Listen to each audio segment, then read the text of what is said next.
Hi there, I'm Craig Archibald at the Archibald Studio in Los Angeles, and today we are discussing my client Brandon Sklenar's portrayal of Henry Campbell in the Blumhouse and Universal Pictures 2025 thriller Drop. The plot of Drop follows a widowed mother named Violet who is on her first date since her husband and the father of her child unfortunately died.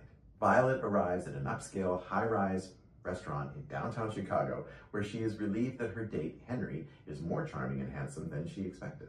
But their chemistry comes into question when Violet begins receiving a series of anonymous drops to her phone that eventually terrorize her and her family. The script of Drop gave Brandon a bunch of fun to figure out. It didn't necessarily give his character Henry much of a background or history. Sure, the basics of Henry's occupation and love life were covered by the script revelations, but for the most part, Brandon had a fairly blank slate to work with. So, work with it he did.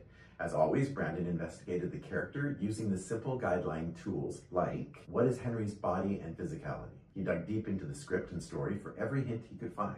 He created an in-depth character history. He investigated Henry's spirit and mind. And finally, focused attention on Henry's voice and expression. The script provided plenty of hints that Brandon had to fill up.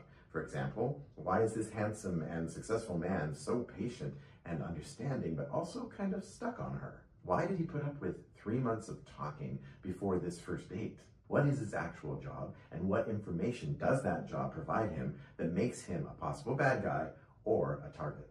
We broke the script into 4 different stages of development, each step taking the audience further and further behind the curtain of Henry's character, always focusing on building an intricate performance that balances earnesty, vulnerability, and kindness with mystery. And probably the most fun Brandon had was with the interesting challenge the script presented, which was the mystery question the audience will be asking.